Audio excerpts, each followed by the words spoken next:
Iniciamos dándole las gracias al director de la Escuela de Filosofía, el maestro Eulogio Silverio, por la invitación a este importante evento que organiza la escuela. Que, como hemos dicho en otras ocasiones, la Escuela de Filosofía ha mantenido una tradición de lo que es el debate, la difusión del conocimiento, porque cuando di introducción a la filosofía a principios del 2000, tuve la oportunidad de participar en una serie de eventos que organizaba la escuela, como una tertulia en la librería Mateca, entre otros eventos, de manera que uno se va vinculando y genera una identidad con la escuela. Aprovecho para saludar a nuestro vicerrector de investigaciones, el maestro Radamés Silverio, a todo el público que nos acompaña en esta actividad. Muy buenas tardes. Vamos a conversar sobre un tema que tiene una gran relevancia para el sistema internacional y para el mundo en sentido amplio, que es la competencia tecnológica entre China y Estados Unidos. Nos está afectando, pero a veces no nos damos cuenta cómo nos afecta. Quiero iniciar haciendo un preámbulo sobre esa competencia para enmarcar que esa competencia tiene una rivalidad entre estas dos superpotencias mucho más amplia. Y esa rivalidad la podemos destacar con una obra que escribió recientemente un politólogo estadounidense llamado Graham Allison. Él escribió una obra que se titula China y Estados Unidos están destinados para la guerra, la trampa de Tucídides. Es la tradición más o menos en español, porque todavía la obra no ha sido traducida al español. Pero a partir de esta obra de Graham Allison se ha popularizado lo que se conoce como el dilema de la trampa de Tucídides. Ahora, ¿qué plantea ese dilema? Graham Allison, con sus estudiantes de la escuela de Harvard, decidió hacer un estudio de cómo se produce la transición de poder en el sistema internacional de una potencia emergente a una potencia vigente.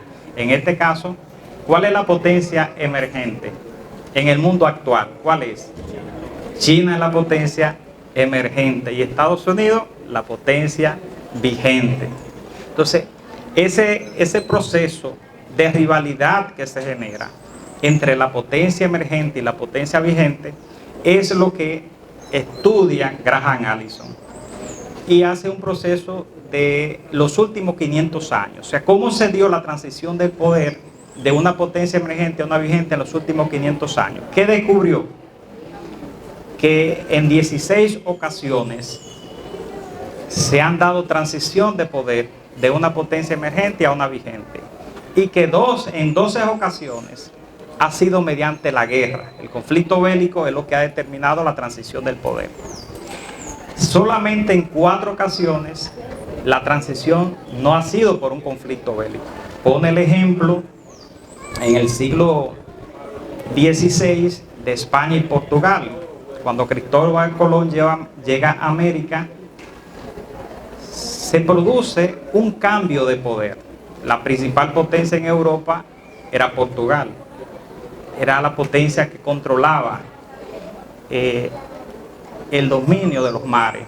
Habían ya explorado el Atlántico y tenían ya algunas conexiones con África. Sin embargo, con la llegada de Cristóbal Colón a América, bajo el auspicio de la reina Isabel de Castilla, España entonces va a asumir el control de toda la tierra conquistada y entonces se va a convertir en la principal potencia. De hecho, España va a crear el primer imperio global en la historia de la humanidad. Dicho esto,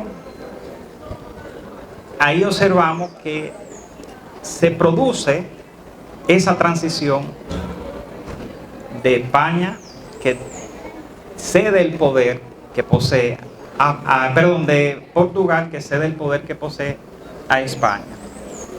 Y no se da mediante un conflicto bélico entre ambas potencias, sino mediante tratados, como el Tratado de Tordesillas. Posteriormente, ya en más reciente, el caso de la transición del poder entre el Reino Unido, o el Imperio Británico, como se llamó, que luego de la Segunda Guerra Mundial cede el poder a los Estados Unidos, que emerge como una de las principales superpotencias conjuntamente con la Unión Soviética luego de la Segunda Guerra Mundial. Entonces, en ese proceso es lo que observamos, que se dan cambios sin que entre las dos potencias, la emergente y la potencia vigente, se haya producido un conflicto. Sin embargo, lo que destaca Graham Allison, que la mayoría de casos, de 16, 12 ha sido por medio del conflicto, y la preocupación es que entre China y Estados Unidos pudiera haber un conflicto.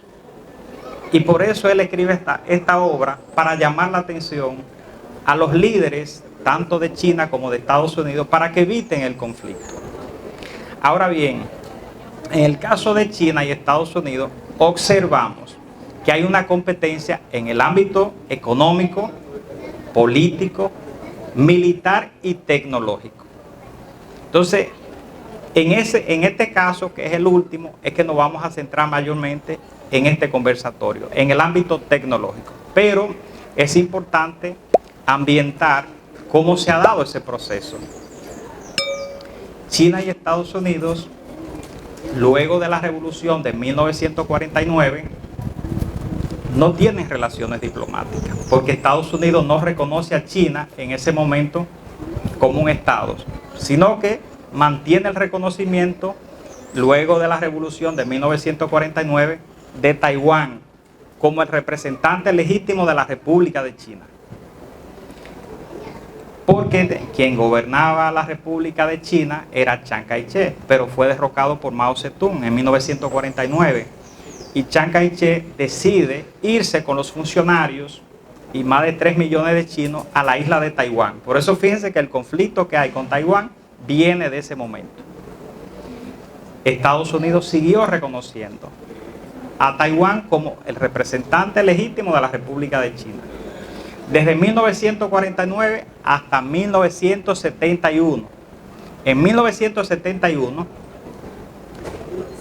en la Asamblea General de las Naciones Unidas se produce una votación, y esa votación va a traspasar la personalidad jurídica que recae sobre Taiwán a la República Popular China. Recuerden que luego de la Segunda Guerra Mundial, cuando se configuran los organismos internacionales, especialmente las Naciones Unidas, a China se le otorga un asiento permanente en el Consejo de Seguridad. Por tal motivo, ese asiento permanente en el Consejo de Seguridad estaba en manos de Taiwán hasta 1971, cuando se da la votación en la Asamblea General de las Naciones Unidas, y entonces se traspasa, porque la mayoría de los estados en las Naciones Unidas deciden reconocer a la República Popular China como representante legítima de la República de China. O sea, existía un debate entre Taiwán y la República Popular China de quién era el representante legítimo. Pero eso se resuelve con esa votación de 1971, que va a permitir la resolución 2758, que es la que produce esa transición oficialmente. Luego de esa resolución, Estados Unidos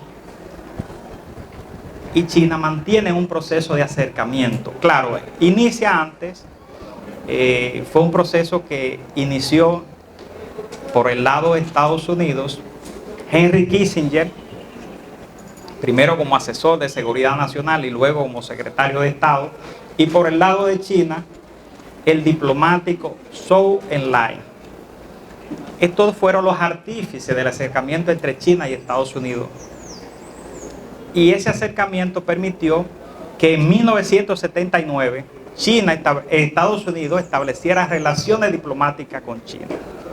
Sin embargo, ese mismo año, el Congreso de Estados Unidos aprueba una ley que se llama Ley de Relaciones con Taiwán. Y en esa ley establece que Estados Unidos favorece la unificación pacífica de Taiwán y de China. Pero que si se da de manera violenta el proceso, o sea, la reunificación, si no es pacífica, Estados Unidos está dispuesto siempre a apoyar a Taiwán ante una agresión que lleva a cabo China. Por eso ustedes ven la tensión que existe entre China y Estados Unidos por Taiwán. Ahora, me preguntarán, ¿por qué estamos hablando de Taiwán? ¿Por qué estamos hablando de China? Bueno, porque Taiwán es un actor importante en el ámbito de la tecnología. Todos los equipos que tenemos tienen un componente que se fabrica en Taiwán, que es el semiconductor. Taiwán fabrica actualmente más del 60% de los semiconductores de alta tecnología se fabrican en Taiwán. Y más del 50% de los semiconductores a nivel mundial. Es decir, que el gran productor del semiconductor es Taiwán. Y juega un papel importante en la industria de la alta tecnología. Y por eso las tensiones que se dan entre China y Estados Unidos en gran medida están vinculadas al tema del desarrollo tecnológico en Taiwán. Pues bien, entonces, en el caso de China, el acercamiento, las relaciones entre China y Estados Unidos, fruto de esas negociaciones que inició Kissinger a final de los 60, incluso el presidente Nixon viajó a China en 1972, todo esto permitió un acercamiento. Y ese acercamiento entonces va a permitir inversiones y capital. Capital y tecnología. China va a recibir capital y tecnología occidental. Estamos hablando de la década de los 70, cuando China todavía era un país en vía de desarrollo, pero con ingresos per cápita muy por debajo de cualquier país de América Latina. O sea, estamos hablando de países como México, Brasil, que son las principales potencias, pero que tenían ingresos muy por debajo de estos países y tenían en ese momento menor proyección del punto de vista económico. Sin embargo, a ese proceso de acercamiento con Estados Unidos se da otro proceso, que es que luego de la muerte de Mao Zedong o Mao Zedong, en China asume el liderazgo del partido Deng Xiaoping. Y Deng Xiaoping impulsa una serie de reformas. Viaja a los Estados Unidos, viaja a Europa y observa que China necesita impulsar un proceso de formación masiva de sus jóvenes en las mejores universidades de Estados Unidos y de Europa, especialmente enfocado en el área de ciencia y tecnología. Eso fue un proyecto que impulsó Deng Xiaoping. Por otro lado, Deng Xiaoping también se enfocó en dar un giro a una economía socialista, una economía planificada. Y entonces, ¿qué ocurre con la economía planificada socialista? Bueno, que la mayor parte de los medios de producción o la gran parte de los medios de producción está en manos del Estado.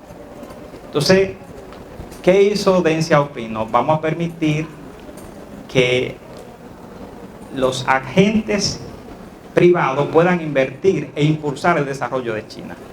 Y entonces así se da ese proceso de apertura, y se conoce esto como el proceso de apertura, en el cual se combina un sistema socialista con una economía de mercado. Así se conoce el proceso. Es el proceso de apertura que se da a partir de 1978. Ese proceso de apertura de Deng Xiaoping, combinado con un acercamiento con los Estados Unidos, permitió que China diera un salto, que pasara de ser un país en vía de desarrollo a convertirse en una superpotencia que es hoy. Por lo que le expresaba, se combinaron factores, inversión de empresas occidentales, transferencia de tecnología, Pero además de eso, China preparó especialmente a los jóvenes en ciencia y tecnología para que pudieran aprovechar e impulsar los sectores más estratégicos que el país necesitaba desarrollar. Entonces, es un proceso que se fue dando paulatino. Por eso, en el año 2007, China se convierte en la fábrica del mundo y se convierte en el principal exportador de bienes terminados en el mundo, superando a Estados Unidos en el 2007. En el 2010, China se convierte en la segunda economía del mundo, desplazando a Japón. Y China ha ido dando pasos paulatino en un proceso en el cual busca superar a Estados Unidos en algunos aspectos. En el 2012 llega al poder el presidente Xi Jinping, que es el único que ha logrado ganar 3 procesos de manera consecutiva luego de Mao Zedong. Presidente que tiene 3 periodos. Normalmente los presidentes de China son 2 periodos de 5 años. Ya él inició el 3er periodo. Xi Jinping, cuando llega al poder, inicia con una serie de proyectos macro que buscan posicionar a China como una superpotencia global. Entre esos proyectos hay 2 que debemos destacar. Uno, el Cinturón y la Ruta de la Seda, que es un proyecto que va destinado a dominar el comercio global. Es un proyecto que está enfocado en el desarrollo de infraestructura, especialmente carreteras, puertos y aeropuertos de países aliados, para poder desarrollar el comercio. Se habla ya de que más o menos unos 130 países se han integrado a este proyecto del Cinturón y la Ruta de la Seda. Por el otro lado, el presidente Xi Jinping impulsa otro proyecto, no menos importante, y es un proyecto enfocado en el área de la tecnología, Made in China 2025. ¿Qué busca con este proyecto? Busca que China se logre independizar desde el punto de vista tecnológico de los Estados Unidos, que pueda fabricar todos los bienes, especialmente maquinaria pesada, con tecnología propia, porque en el caso de China tiene todavía en algunas áreas una debilidad, y es que China todavía muchos de los equipos que construye lo hace con tecnología occidental, especialmente de Estados Unidos, y eso se refleja mucho en la industria del chip. Por ejemplo, China tiene dificultades para producir un chip avanzado porque la tecnología la controla Estados Unidos y sus aliados. Entonces, en ese sentido, ahí entran esos elementos que van dentro de ese proyecto Made in China 2025. Cuando el presidente Xi Jinping lanza esos 2 proyectos, generó una preocupación en los Estados Unidos. Estados Unidos siempre vio a China como un competidor en el ámbito comercial. Es un competidor. Sin embargo, cuando llega el presidente Donald Trump al poder, y Trump es una expresión de una preocupación de las élites en los Estados Unidos. Cuando Trump llega al poder en el 2017, de una vez inicia un proceso de análisis para lo que es el desarrollo de la Estrategia de Seguridad Nacional, que es un documento que sirve de base para la formulación de la política exterior de los Estados Unidos. Y en esa Estrategia de Seguridad Nacional del 2017, Estados Unidos define a China como una potencia rival. Dice que China es una potencia revisionista. ¿Qué es una potencia revisionista? Aquella que quiere cambiar el status quo. O sea, aquella que quiere cambiar ese orden internacional que surge tras la caída del muro de Berlín, dominado por Estados Unidos. Entonces, además, dice que China, conjuntamente con Rusia, afectan los intereses de Estados Unidos en el ámbito internacional. Entonces, como esa estrategia de seguridad nacional tiene aspectos muy puntuales, donde define a China ya no como un competidor, sino como un rival. El presidente Trump, en el año 2018, le declara la guerra comercial a China. Estados Unidos tiene un gran déficit comercial con China, o sea, es decir, que le compra mucho más que lo que le venden. En el 2018, que es el año en el cual la administración Trump le declara la guerra comercial, el déficit comercial que Estados Unidos tenía con China en ese momento era de 419 mil millones de dólares. Es decir, que Estados Unidos tenía un déficit sumamente amplio con China. Y a partir de esa guerra comercial en la cual Estados Unidos comienza a imponerle, comenzó con el acero y el aluminio. Son dos productos industrializados que juegan un papel clave en la industria del automóvil, el acero y el aluminio. Y el presidente Trump inicia con esos dos productos aumentándole los aranceles para que tengan un precio mucho más alto en el mercado estadounidense, porque los asesores de Trump en materia comercial, entre ellos un asesor que es un académico de la Universidad de Stanford, California, siempre había escrito señalando que el ingreso de China a la Organización Mundial del Comercio había sido uno de los peores errores que Estados Unidos había cometido, porque al permitir que China ingresara a la Organización Mundial del Comercio se beneficiaba del punto de vista de las reglas que establece el organismo comercial internacional.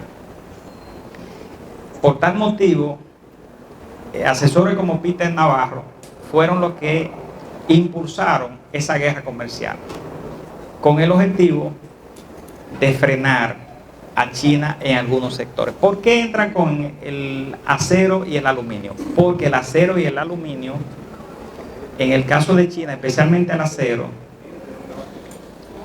que el acero es una aleación de carbono con hierro y es fundamental en la industria en sentido general, pero especialmente en la industria del automóvil. Entonces Estados Unidos critica que China subsidia a los sectores. En el ámbito del libre mercado, lo que se deja que las empresas puedan actuar de manera libre, sin intervención del Estado. Pero en el caso de China, para hacer que las empresas sean más competitivas, lo que hace es que subsidian a esas empresas. Y por eso comienzan con esos dos, con el acero y con el aluminio. Posteriormente se sumaron cientos de productos a la guerra comercial. China luego respondió a la guerra comercial, pero la guerra comercial se ha mantenido. Posteriormente, en el 2019, inicia la guerra tecnológica con una empresa que sus celulares muchos de ustedes lo conocen, la empresa que fabrica los celulares o los teléfonos móviles, Huawei. Ese fue el inicio de la guerra comercial. Estados Unidos le impuso un veto a esta empresa, que fíjense que los celulares Huawei que ustedes compran, luego de esa guerra, no pueden bajar aplicación por Google Play, porque uno de los vetos que le aplicó es ese. O sea, Google, Vodafone, Toshiba, entre otras, más de 20 empresas fueron obligadas a desconectarse de los servicios que le brindaban a la empresa Huawei. Por eso hoy ustedes ven que esa empresa que hace 8 años estaba en un proceso de crecimiento significativo en el ámbito de la telefonía móvil, hoy día hemos observado que la empresa ya no está en ese nivel. Hay otras marcas chinas como Xiaomi, que ustedes conocen, que incluso ahora recientemente ha lanzado al mercado un vehículo porque está incursionando en la industria del automóvil. Está Oppo y otras Pero en el caso de Huawei, en el ámbito de telefonía móvil, esa empresa ha ido entrando en dificultad. Como podemos observar, el conflicto con la empresa pasó a otra dimensión y fue a la industria del chip. Estados Unidos, en su estrategia de frenar el ascenso de China en el ámbito tecnológico, ha ido buscando los componentes estratégicos más importantes para vetarlo y evitar que China pueda avanzar con rapidez en esas áreas. ¿Qué ha ocurrido, por ejemplo, con los chips? Bueno, ¿cuántos países piensan ustedes que participan en la fabricación del chip? ¿Cuántos países piensan ustedes? Un poquito más.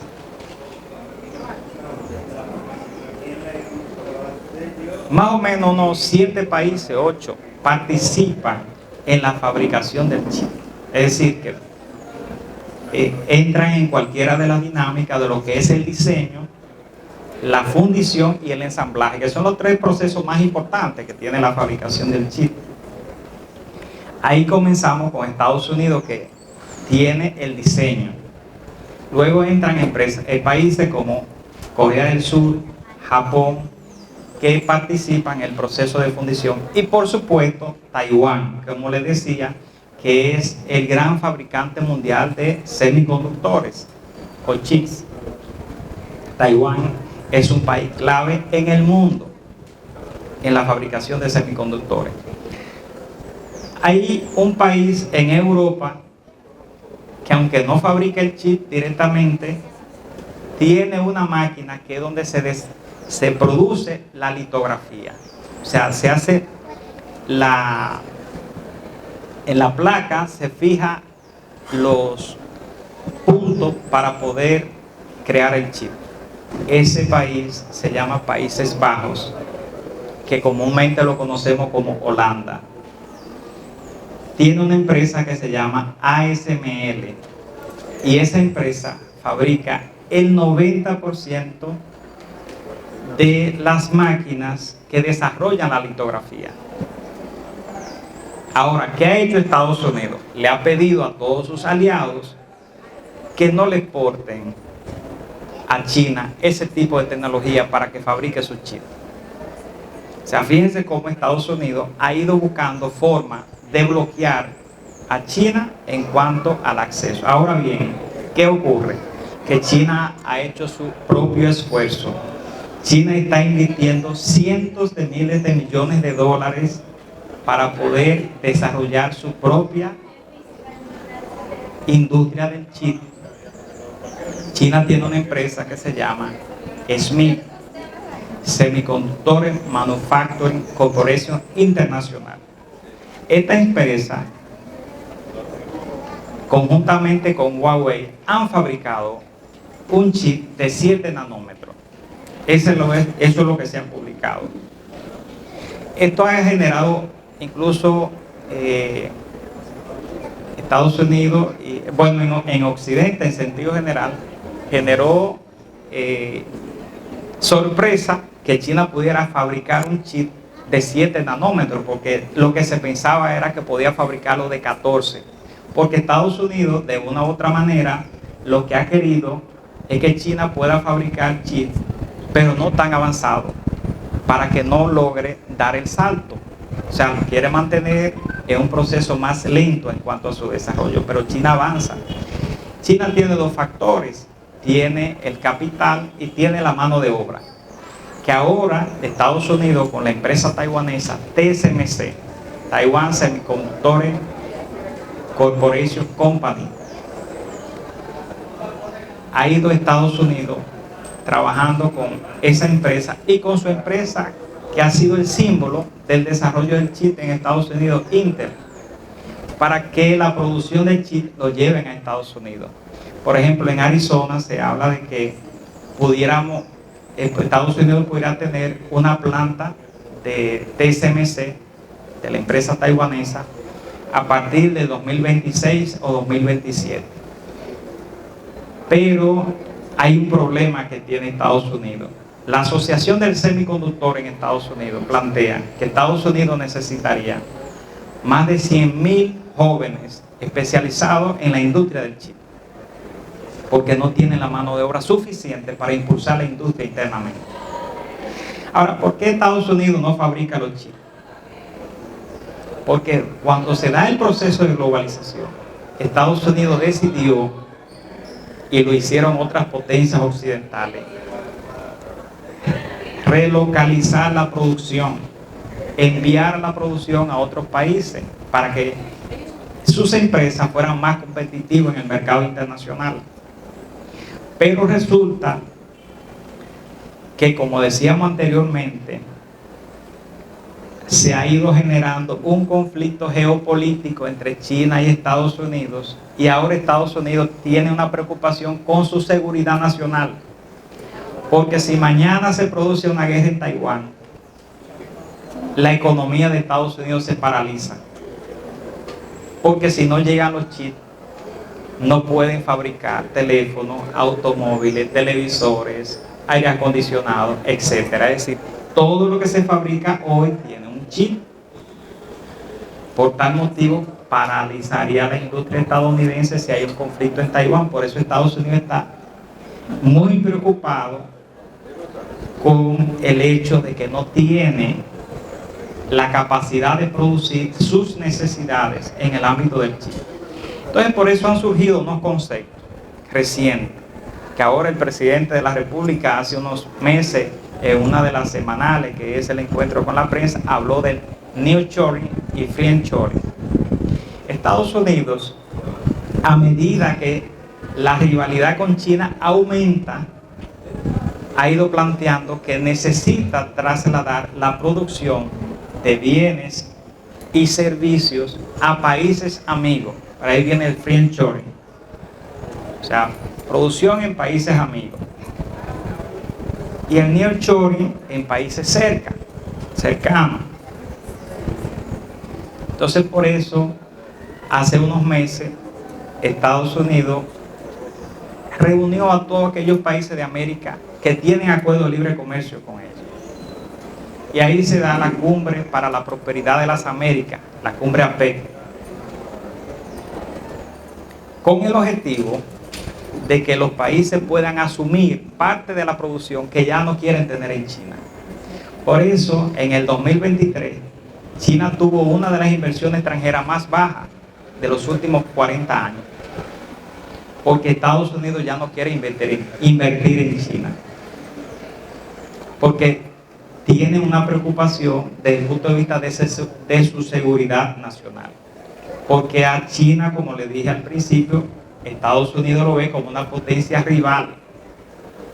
Por tal motivo, entra en un proceso de lo que se conoce como el desacoplamiento. Es decir, que la economía de China y Estados Unidos, que son economías que, como hablamos al principio, que venían en un proceso de acercamiento, Estados Unidos invirtiendo en China, y además China comprando los bonos del tesoro de los Estados Unidos, eran economías que se estaban complementando. Pero a medida que ha entrado este proceso de desconfianza por la rivalidad entre ambas potencias se están distanciando económicamente. Para que tengan una idea, en el 2014, por ejemplo, China tenía una inversión en los bonos del tesoro de Estados Unidos de 1.2 billones de dólares. 1.2 billones de dólares. El año pasado, agosto del año pasado, esa inversión bajó a 835.000 millones de dólares. Es decir, que han disminuido su inversión en los bonos del tesoro en alrededor de un 40%. Esos son elementos que evidencian claramente que las economías de China y Estados Unidos están en un proceso de desacoplamiento. En relaciones internacionales, la mayoría de expertos realistas y también los liberales, cuando observan procesos como estos, les preocupa. Especialmente los liberales, porque los liberales consideran que los países que tienen intercambio comercial, que son democráticos, son países que no tienen incentivo para la guerra. O sea, recuérdense que hablábamos de la trampa de Tucídides.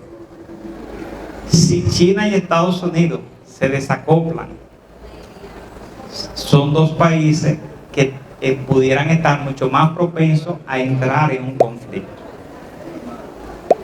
Porque si tienen una interdependencia económica, un país que depende de otro económicamente, no tiene un incentivo para ir a la guerra, porque es un juego de suma cero. Lo que le haga a aquel me va a afectar a mí, porque es mi principal mercado o el principal inversionista. Entonces esos son factores que inciden en el conflicto.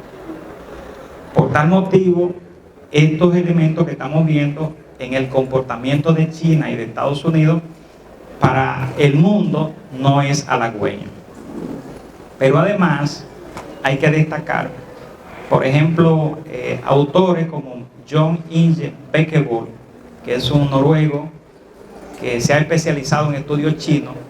Él está planteando que el mundo pudiera estar pasando hacia un sistema bipolar, pero no un bipolarismo como el que vimos luego de la Segunda Guerra Mundial, dominado por dos superpotencias con hegemonía en ambos bloques, sino más bien dos superpotencias que lideran a un grupo de potencias más abajo.